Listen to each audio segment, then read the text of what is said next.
The Johnson family pulled into the driveway of 1423 Elm Street on a crisp autumn afternoon in October 2025. The suburban neighborhood of Maplewood, just outside of Chicago, Illinois, looked like something out of a real estate brochure. Manicured lawns, white picket fences, and kids riding bikes under golden leaves. Mark Johnson, a 42-year-old software engineer, killed the engine of their packed SUV and let out a sigh of relief. "Home, sweet home," he said, forcing a smile for his wife, Sarah, who sat in the passenger seat, nursing a headache from the long drive. Sarah, 38, a former teacher turned stay-at-home mom, glanced at the two-story colonial house with its fresh coat of beige paint and black shutters. ... "It's bigger than I remembered," she admitted, unbuckling her seatbelt. In the back, their kids, 12-year-old Emily and 8-year-old Tommy, were already bickering over who got to pick their room first. "Dad, this place is huge. Can I have the attic?" Tommy asked, his eyes wide with excitement. Emily rolled her eyes. "Attics are for storage, dummy. I want the one with the bay window." Mark chuckled as he popped the trunk. "We'll sort it out inside. Let's get unpacked before it gets dark." The realtor had called it a steal, a foreclosed property from the early 2000s housing crash that had sat empty for years. Rumors of the previous owner's tragic end had kept buyers away, but Mark and Sarah weren't superstitious. They needed space after years in a cramped apartment in the city, and the price was right. Little did they know, the house wasn't just empty. It was waiting. As they carried boxes inside, Sarah paused in the foyer, feeling a chill despite the warm day. The air smelled faintly of dust and something metallic, like old pennies. "Mark, did the inspector mention anything about the HVAC? It's freezing in here." He shrugged, setting down a box labeled kitchen. "Probably just needs the heat on. I'll check the thermostat." The kids raced upstairs, their footsteps echoing on the hardwood floors. Emily claimed the room at the end of the hall, with its view of the backyard apple tree. Tommy took the one next door, giggling about building a fort. By evening, pizza boxes littered the living room floor as they sat on camping chairs, the furniture truck delayed until morning. That night, as the family settled into sleeping bags, the first whisper came. Sarah thought it was the wind, a low murmur, like voices in the walls. She dismissed it, pulling the covers over her head. But in the darkness, Emily sat up, heart pounding. "Mom, did you hear that?" That night, as the family settled into sleeping bags, the first whisper came. Sarah thought it was the wind, a low murmur, like voices in the walls. She dismissed it, pulling the covers over her head. But in the darkness, Emily sat up, heart pounding. "Mom, did you hear that?" "Just the house settling, sweetie," Sarah mumbled. But deep down, she wondered. The first week in Maplewood was a blur of unpacking and adjustments. Mark commuted to his office in downtown Chicago, a 45-minute train ride that left him exhausted. Sarah enrolled the kids in the local school, Maplewood Elementary for Tommy, middle school for Emily, and tried to make friends with the neighbors. Mrs. Hargrove next door was chatty, baking them a welcome pie, but her eyes darted nervously when Sarah mentioned the house's history. "Oh, the Millers," Mrs. Hargrove said, her voice dropping. "Tragic family. Father lost his job. Mother, well, rumors of depression. They say he snapped one night. But that's all gossip, dear. Best not to dwell." Sarah nodded politely, but the story nagged at her. That night, as she lay in bed, the whispers returned. This time, clearer, a woman's voice, sobbing softly. Mark snored beside her, oblivious. She slipped out of bed, padding down the hall in her slippers. The sound seemed to come from the basement door tucked under the stairs. She hesitated, hand on the knob. "Hello?" she whispered, feeling foolish. Silence. Shaking her head, she returned to bed. The next morning, Tommy came downstairs with dark circles under his eyes. "I had a bad dream," he said, picking at his cereal. "A man was in my room, watching me." Emily scoffed. "You're such a baby. It was probably just shadows." But Sarah felt a knot in her stomach. "What did he look like, honey?" Tommy shrugged. "Tall, with a funny hat. He didn't say anything, just stared." Mark, rushing out the door, kissed them goodbye. Kids and their imaginations. See you tonight. As the days passed, strange occurrences mounted. Lights flickered without reason. Doors creaked open on their own. Sarah found Emily's drawings scattered. Crude sketches of a family, but with blacked-out faces. "What's this?" she asked. Emily looked puzzled. "I didn't draw that." Tommy started sleepwalking, ending up in the basement one night. Mark found him there, staring at the bare concrete wall. "There's a door here," Tommy muttered in his sleep. "But it's hidden." Sarah researched the house online, finding old news articles. The Millers, John, Mary, and their 2 kids. John had killed his family in a fit of rage in 2008, then himself. The bodies were found in the basement. The article mentioned Suburban Hell. Neighbors called it that after the incident, a paradise turned nightmare. Sarah shivered. Coincidence or something more? By the second week, the hauntings escalated.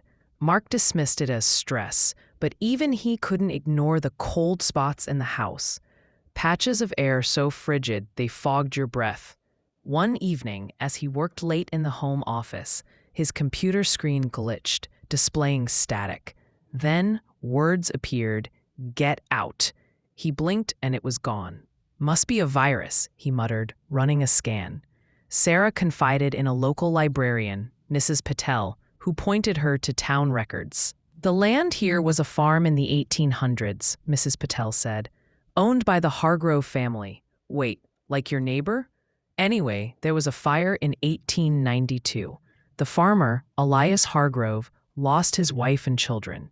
He rebuilt, but folks said the place was cursed." Sarah's mind raced, layers of tragedy. That night, the family gathered for dinner when the power cut out. Candles lit, they heard footsteps overhead. Heavy, deliberate. Tommy whimpered, clutching his fork. "It's just the wind," Mark said, but his voice shook. Emily stood.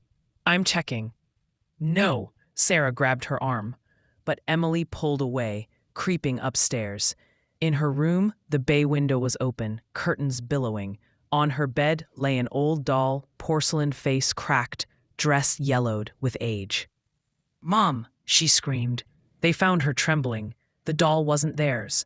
Mark threw it out, but the next morning, it was back on the porch. Desperate, Sarah called a priest, Father O'Malley from St. Mary's Church. He arrived the next day, a stout man in his 60s with a kind face. "Hauntings are rare," he said, "but possible. Let's pray." As he sprinkled holy water, a gust of wind slammed doors shut. The basement door burst open, revealing stairs descending into darkness. Father O'Malley paled. "There's something here, strong."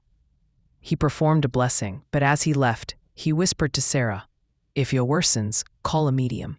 This might be beyond me." Sarah found Elena Vasquez online, a psychic medium with glowing reviews.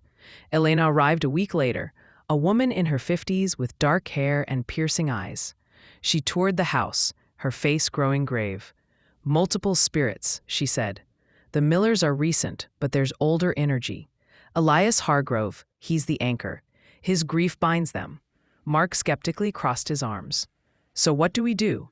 Elena sat up in the living room, lighting candles and incense. "We'll communicate." As the seance began, the air thickened. Elena's voice changed, deepening. "Why are you here?" she asked. A whisper filled the room. "This is our hell." Tommy cried out, pointing. In the corner, a shadow figure materialized, tall in a wide-brimmed hat. "Elias." Elena gasped. "He says you disturbed the ground. The basement, there's a secret room." Mark grabbed a flashlight. "Let's check." In the basement, they found a loose brick wall. Behind it, a hidden chamber, old trunks, yellowed papers, and bones. Human bones. The Hargrove family, Elena said. Not all died in the fire. Elias buried them here, mad with sorrow. The shadow lunged, knocking Mark back. Sarah screamed as objects flew. Tools, boxes. Leave, the voice boomed. Elena chanted, banishing. The figure faded, but not before whispering, not over. The family tried to flee, but the house wouldn't let them. Car wouldn't start, phones died. Neighbors didn't answer knocks. Inside, visions plagued them. Sarah saw Mary Miller, bloodied, begging for help. Mark relived John's rage, feeling the urge to harm his family. Emily and Tommy hid in the attic, finding old journals. Elias's words, the suburb built on blood. Hell beneath the lawns. As night fell, the spirits converged. Elias possessed Tommy, his eyes turning black. Join us. He growled. Sarah, drawing on maternal strength, confronted him. This is our home now. Leave. Elena returned with reinforcements, a team of paranormal investigators. They set up cameras, EVPs capturing voices. Trapped, help. The climax came in the basement. Elias manifested fully, a gaunt farmer with hollow eyes. My family, taken by fire. I couldn't save them. Sarah empathized. We're sorry, but you must go. With Elena's ritual, they released the spirits, burying the bones properly in the town cemetery. The Johnsons stayed, the house quiet at last. Maplewood returned to normalcy. But they knew the suburban facade hid depths. Hell wasn't a place. It was the pain we carry. 11.2 seconds. After the bones were reburied in consecrated ground, the house went dead silent for 3 whole days. No whispers, no cold spots. No doors creaking at 3:17 a.m. like clockwork. Just the normal sounds of a suburban November. Leaf blowers, a distant marching band practice, the ice cream truck that still played Christmas music even though Thanksgiving hadn't arrived yet. Mark took it as victory. See? We faced it. We fixed it. We're good. Sarah wanted to believe him, but the silence felt watchful, like the house was holding its breath. Emily stopped drawing the black-faced people, but she started collecting salt. She filled old Parmesan containers and lined them along her windowsill, just in case. Tommy refused to go into the basement anymore, even for the Christmas decorations. When Sarah asked why, he whispered, "The walls down there still remember the screaming." On the 4th night of silence, Sarah woke up alone. Mark was gone from the bed. The bathroom light was off. The hallway was dark. She found him in the kitchen at 2:42 a.m., standing barefoot in front of the open refrigerator, staring at nothing. Mark? He turned slowly. His eyes were open, but nobody was home. "I can still smell the smoke," he said in a voice that wasn't quite his. The fire never really went out. Then he blinked, shivered, and asked why the hell he was standing in front of cold pizza. That was the first crack. The next afternoon, Sarah took banana bread to every house on the cul-de-sac. She told herself it was a neighborly thing to do. Really, she was fishing. The answers were all polite, all the same, and all lies. Mrs. Hargrove, yes, the great-great-grandniece of Elias himself, smiled too wide. "Oh, honey, every old house makes noises. You'll settle." The Patels across the street said they'd never noticed anything odd in 22 years. The Millers, no relation, thank God, on the corner, laughed and said the only ghosts in Maplewood were rising property taxes. But Sarah saw it. The way curtains twitched when she walked back down the sidewalk. The way nobody's dog would cross onto their lawn anymore. The way the mailman now tossed packages from the street instead of walking up the driveway. The neighborhood had closed ranks.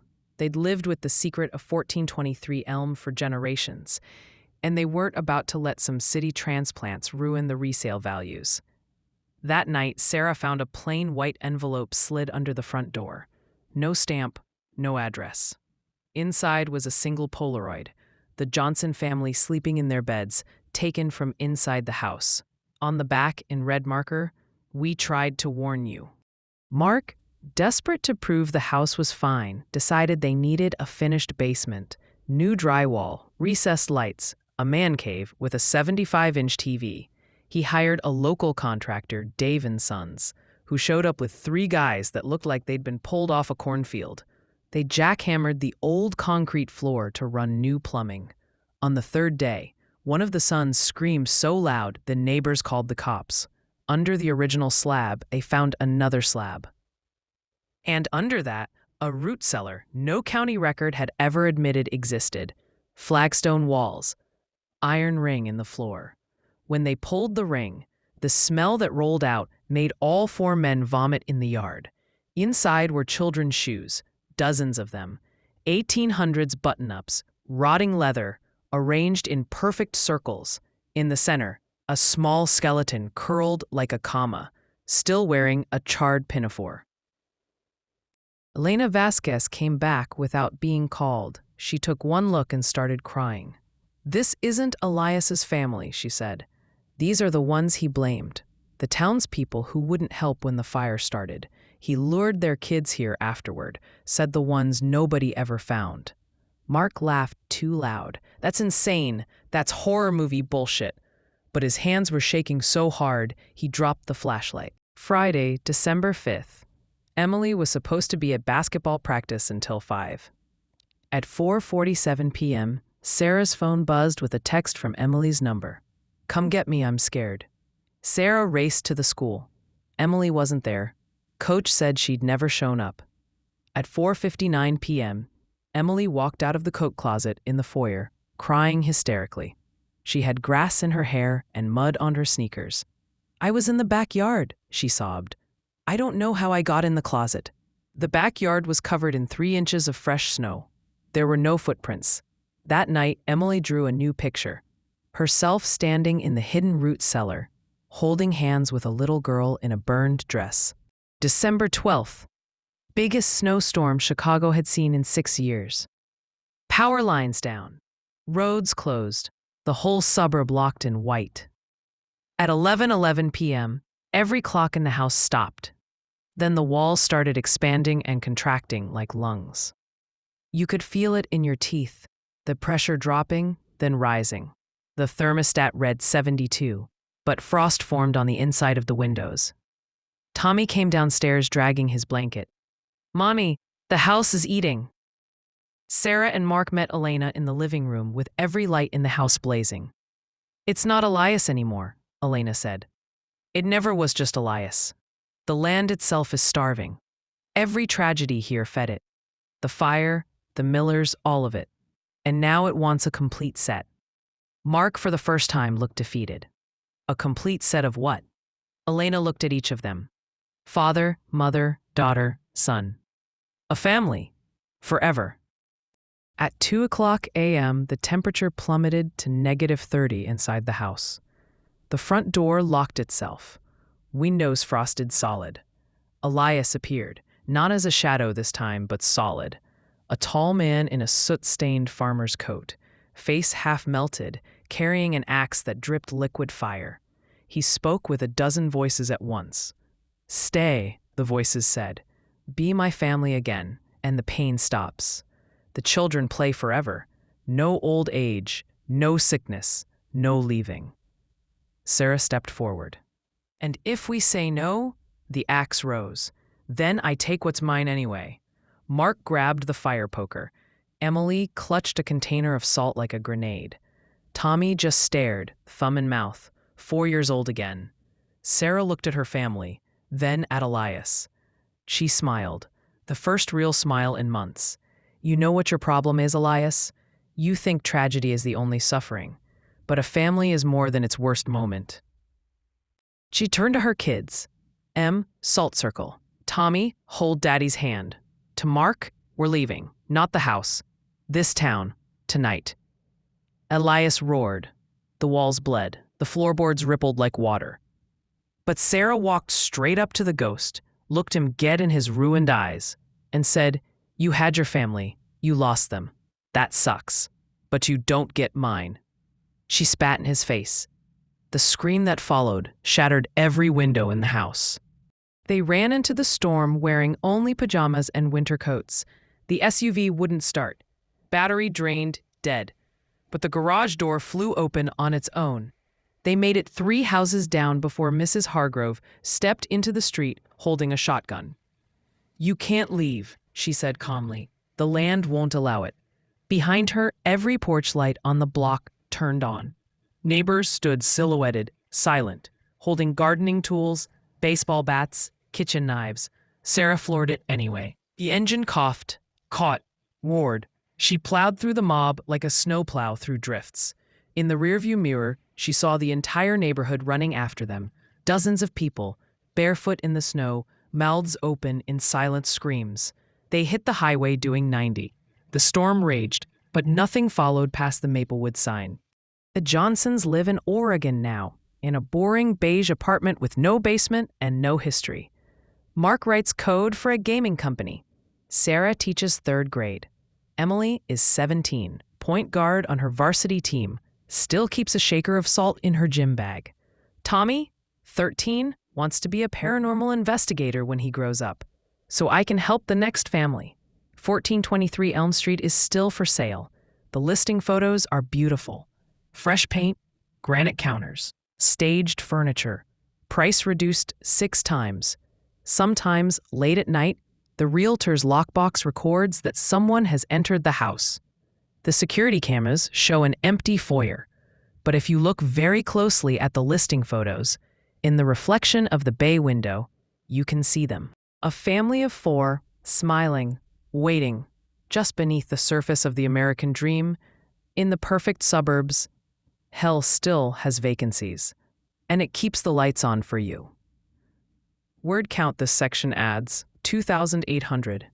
Total so far, 4,000. I can keep going. Deeper backstory on Elias, the town's occult founding, what really happened to the Millers, or flash forwards to the next family that moves in. Just say how many more words and which direction you want.